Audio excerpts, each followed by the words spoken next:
গঙ্গার ধারে চট বিছিয়ে বসে আছে, ছিঁড়া চট বিছিয়ে বসে আছে। অন্য তেল পাই নাই, হারামখোর সর্ষের তেল মেখে এইছে। সকালবেলায় তেল মেখে গা ধুয়েছে, সাবানও জুটে না তার। অ্যাটার্জি খুলে বসেছে। অ্যাটার্জিতে 50 রকমের আংটির পাথর, সামনে একটা কাগজ বিছিয়েছে, কাগজে বিভিন্ন রকম ছবি আছে। তার নাম জ্যোতিষী, তার নাম গণককার। দেখে বলে দিচ্ছে তোমার হাত দেখে, হাতকে দেখাচ্ছে। সাকরাইল থেকে ট্রেনে চেপে হাওড়ায় নেমেছে, কলকাতায় চাকরি করে, হাওড়া স্টেশনে চাকরি করে। বর্ধমান থেকে এসে নেমেছে প্রফেসর, 1 লাখ টাকা বেতন পায়। মেডিকেলের ডাক্তার 70,000 বেতন পায়। নেমি হাত দেখাচ্ছে, দেখো দেখি। ও দেখে বলে বিরাট গোলমাল তো, তোমার ভাগ্য খারাপ যাচ্ছে, প্রমোশন আটকে আছে। সে বলছে বাবা কি করব, এই পাথরটা নিয়ে যাও আংটির, এটা আংটি বানিয়ে পরে নাও, তোমার ভাগ্য ফিরে যাবে। কিন্তু দুঃখের বিষয়, যে লিখছে সে 1 লাখ বেতন পায়, যে দিচ্ছে সে ছিঁড়া চটে বসে আছে। একটা পাথর বিক্রি হলে হাওড়ায় গঙ্গার কিনারায় 3টে রুটি তরকারি 20 টাকায়। দেখছেন না? আমি কালকে দেখছিলাম গাড়িতে আস্তে আস্তে, কি বুঝলেন, 30 টাকায় 3টে পরোটা, আনলিমিটেড তরকারি, একটা ডিম, 1 টুকরো কাঁচা পেঁয়াজ, একটা কাঁচা লঙ্কা, 30 টাকা। যাতে হয় না ট্রেনের টিকিট। ভাই না, লোকরা লাইন দিয়ে খাচ্ছে, জানি না কি তেল দিয়ে পরোটা করে, আমি তো জীবনে খাই নাই। যাই হোক, এইরকম পরোটা খেতে পায়, এইরকম রুটি খেতে পাবে 30 টাকা। সে যাকে দিচ্ছে সে অফিসে গিয়ে চেয়ারে পা তুলে বসবে, কর্মচারীকে বলবে কফি নিয়ে আয়, চা নিয়ে আয়, ছুটে গিয়ে চা এনে দিবে। পাথর লিখছে সে, একবারও বলতে পারছে না তুই ছিঁড়া চটে বসে আছিস। এই ভাগ্যর পাথরটা তোর গলায় বেঁধেলে কাল থেকে মমতা খালার পাশে থাকবি। কথা বলেন, ভাগ্যের মালিক সবাই বলুন কে? আল্লাহ। এই গত 15 রমজান দেখবেন একটা ঘটনা ঘটেছিল, কি বুঝলেন? 15ই রমজান শুক্রবার বাংলাদেশের একজন হুজুর বয়ান করলে কানে হাত দিয়ে 15ই রমজান শুক্রবার, ভাইয়েরা হাদিসের সঙ্গে মিলে গেছে। নবীজি বলেছেন 15ই রমজান শুক্রবার হবে, আল্লাহ ওই দিনই পৃথিবীকে ধ্বংস করবেন। গোটা ভারত আর বাংলাদেশ তোলপা, হুজুর বলে দিয়েছে পৃথিবীটা ধ্বংস হবে 15ই রমজান। আমি কলকাতা মিটিয়া বুর্জে আদায় করতে এসেছি, ফোন করে বলছে হুজুর 15ই রমজান কি হবে? আমি তুই আগে মরবি, আমি লয়। বলছে একজন হুজুর বলেছে, এমন সে হুজুরও মরবে আর তুইও মরবে। আপনারা বলুন, রমজান মাসে দুনিয়াটা আছে না ধ্বংস হয়েছে? আছে। ভবিষ্যৎ আল্লাহ ছাড়া পৃথিবীর কেউ কথা বলে না, কেউ জানে কিয়ামত কবে হবে? কেউ জানে? সূরা লুকমানের একবারই শেষ আয়াত, ইন্নাল্লাহা ইনদাহু ইলমুস সাআ ওয়া ইউনাজ্জিলুল গায়বা ওয়া ইয়ালামু মা ফিল আরহাম। কিয়ামত কবে হবে আমি আল্লাহ ছাড়া পৃথিবীর কেউ জানে না। মায়ের গর্ভে বেটা আছে না বিটি, বিকলাঙ্গ না কালো, খোড়া আছে না ভালো, আমি আল্লাহ ছাড়া পৃথিবীর কেউ জানে না। যে পাথর বেচছে 3টে রুটি খেতে পাই 20 টাকায় তরকারি দিয়ে, যে লিখছে 50,000 বেতন পায়, ভাগ্য কার খারাপ? হারাম। যারা জ্যোতিষীকে হাত দেখাবে তাদের ঈমান চলে যাবে, তাদেরকে কালমা পড়ে মুসলমান হতে হবে। সে মুসলমান হোক আর অমুসলিম। কেউ যদি বলে আমি ভাগ্য বলে দিতে পারি, কাফের সে, বেঈমান। ভাগ্যের মালিক একমাত্র আল্লাহ।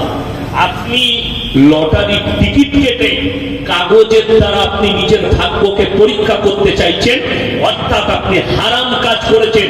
আল্লাহ ব্যতীত কাগজ ইজ্জতের উপরে বিশ্বাস আনার কারণে আপনার ঈমান ধ্বংস হবে। সকলে বলুন রুজির মালিককে আল্লাহ।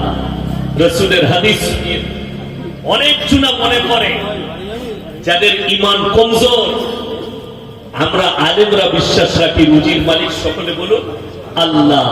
আমরা আলেমরা বিশ্বাস রাখি, তার কারণ কি? একটাই, আমরা প্রমাণ পাই, প্রমাণ দেখিয়ে দিচ্ছি আপনাদেরকে। আজকে প্রমাণ দিয়ে যাচ্ছি। আল্লাহ রাব্বুল ইজ্জত রাসূল সাল্লাল্লাহু আলাইহি সাল্লাম হাদিস বর্ণনা করলেন, যারা আল্লাহর রাস্তায় থাকবে, যারা দ্বীনের পথে থাকবে, আল্লাহ মৃত্যুকাল পর্যন্ত তাদেরকে ইজ্জতের রুজি দান করবেন। যখন বলুন সুবহানাল্লাহ। ইজ্জতের তার একটা প্রমাণ দিই। আমরা জলসা করতে এসেছি, ইমাম সাহেবরা সব থেকে ভালো খাবারটা কাদের দস্তরখানে? কথা বলে না? ভালো খাবারটা বড় জিনিস নয়, ইজ্জতের রুজিটা হচ্ছে বড় জিনিস। যারা মনে করছে হারাম হোক হালাল হোক টাকা থাকতে হবে তবে মানুষ, তারা ভুল পথে আছে। টাকা থাকলে ইজ্জত পাওয়া যায় না, টাকা থাকলে মানুষ হওয়া যায় না, টাকার দ্বারা সুখ পাওয়া যায় না। যদি বলেন টাকাতেই সুখ আছে, কলকাতায় গিয়ে সকালে প্রেসিডেন্টি জেলে গিয়ে পার্থবাবুকে জিজ্ঞেস করে আসুন, স্যার টাকায় কত সুখ? উনি বলতে পারবেন। গার্লফ্রেন্ডের ঘর থেকে 250 কোটি টাকা বেরিয়েছে, জেলেতে রুটি আর তরকারি খেতে হচ্ছে ডাল। আল্লাহর কসম, এশার নামাজ পড়েছেন, হালাল রুজি রোজগার করেছেন, আপনার প্লেটে দস্তরখান দিয়েছে, বিবির সঙ্গে এক দস্তরখানে খানা খেয়ে বিবির গলায় হাত রেখে ঘুমিয়েছেন। সিজদায় পড়ে আল্লাহর কাছে শুকর আদায় করুন, আল্লাহ তোমার থেকে দয়াবান কেউ নেই। তুমি ইজ্জতে রুজি দিয়েছ, হালাল রুজি দিয়েছ, বিবির সঙ্গে মহাব্বত দিয়েছ। তা না হলে নদী পেরুলেই কলকাতা, রাত 2টার সময় ফ্ল্যাটে বাস করে, রাত 2টার সময় মদ খেয়ে ঢুকেছে, BMW গাড়ি পার্কিং এ লাগিয়ে দিলে ফ্ল্যাটে গিয়ে দেখছে বউ ঘুমিয়ে আছে কুকুরের সাথে, ও আন্ডার প্যান্ট পরে মদ খেয়ে সোফার উপরে, কোটি টাকার ব্যালেন্স। বিবির পাশে শুতে পাই না, বইয়ের পাশে কুকুর শোয়, ও শোয় মদ খেয়ে সোফার উপরে। এটাকে সুখ মনে করে? এটা সুখ নয়, এটা দুঃখ। যারা টাকা আছে, বাপের টাকা নিয়ে যারা বারে যাও, টাকা উড়াও, তারা মনে করছে ওটা সুখ। আল্লাহর কসম সুখ। যে ডাল আলু ভাত খায়, এশার নামাজ পড়ে, আর বিবির গলায় ফজর পর্যন্ত হাত রেখে ঘুমাতে পায়, তার থেকে বড় সুখ পৃথিবীতে নেই। উঠে ফজরে নামাজ পড়লে আল্লাহ আমাদেরকে সুখী করেছে, আলেমদিকে সুখী করেছে। আমরা আল্লাহর শুকর আদায় করি। সবাই নিয়োগ করুন 5 ওয়াক্তের নামাজি হবো আজ থেকে, হাত তুলে বলুন ইনশাআল্লাহ। কেন? রাসূলের হাদিস, যারা 5 ওয়াক্তের নামাজি হবে মৃত্যুকাল পর্যন্ত আল্লাহ তাদের রুজিতে কোনোদিন কমি দিবেন না। জোরে বলুন সুবহানাল্লাহ। অনেক জনের প্রশ্ন হবে, ভারতের সব থেকে বড় লোক আদানি আর আম্বানি, তারা তো নামাজি লোক, এত পয়সা তাদের এলো কি করে? তো আপনাদের কি মনে হয়, তাহলে আম্বানির যখন এত পয়সা আছে সোনার মুরগি খায়, তাই তো? কথা বলেন না? সোনার মুরগি খাওয়া যায়, আলমারিতে সাজিয়ে রাখা যায়। আমি বোম্বে গিয়েছিলাম 4 মাস আগে, সফর ছিল। একজন দাওয়াত দিল, হুজুর দেশি মুরগি খাবো। বলে বোম্বেতেও দেশি মুরগি পাওয়া যায়? বলে হ্যাঁ খাইব। গেলাম, দেখছি লাল মুরগি, সেই বড় বড় পাটনাই মুরগিগুলো রান্না করে। দুধ, এটা দেশি কে বললো? আমার মারা যেটা চাষ করে, ডিম পাড়ে, সেই মুরগি আর এই মুরগি বহুত খারাপ। তো আম্বানি কেউ মুরগি খেতে গেলে গ্রামের মুরগি কিনে নিয়ে যেতে হবে। তো জেনে রেখে দিবে, কলকাতায় সকালবেলায় চলে যান। যারা মনে করছেন পয়সা যাদের আছে তারা ভালো খায়, ধর্মতলায় সকালবেলায় চলে যাবেন, ইডেন গার্ডেনে চলে যাবেন সকালবেলায়, গিয়ে দেখুন রেড রোডে আন্ডার প্যান্ট পরে ছুটছে সকালবেলায় কোটিপতিরা।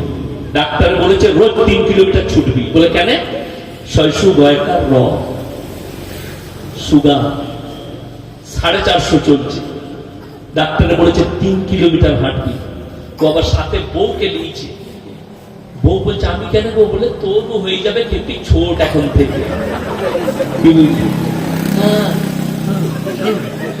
চায়ের দোকানে গিয়ে বলছে দাদা একটা বিনা চিনির চা দাও তো। যে বিনা চিনি চা খায় তাকে জিজ্ঞেস করুন দাদা বিনা চিনি চাটা কেমন লাগে? সে বলবে দারুণ লাগে, ওটা ফেরে পড়ে লাগে। এমনি ভালো লাগে বিনা চিনির চা? ছাগলকে দিলে মুখ দিবে না। চা বিনা চিনি নয়, চিনি দি। কি বুঝলেন? ওই জন্য ফেরে পড়ে বিনা চিনির চা। ব্যাঙ্গালোরের ডাক্তারের কাছে যাবে, সুগার, ওরে বাপরে 450। স্যার কি কি খাবো? বলে সকালবেলায় বিনা চিনির 1 কাপ লাল চা। অনেকজন আবার গ্রিন টি খাচ্ছে। গ্রিন টি বলে শরীর ঝরে যাবে। তো দাদু কি খেত? কথাটা বুঝতে পারেন না? আমাদের দাদুরা কেউ গ্রিন টি খেয়েছে?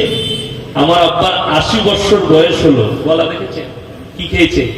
আব্বাজি বলে বাপজি ঘরেতে আমার দাদু গুড় তৈরি করতো। ঘরের গুড়, ঘরের দুধ, ঘরের মুড়ি মাখিয়ে খেত। 501 কিলো করে দুধ খেত এক একটা ভাই। সেই শক্তি এখনো কাজ করছে।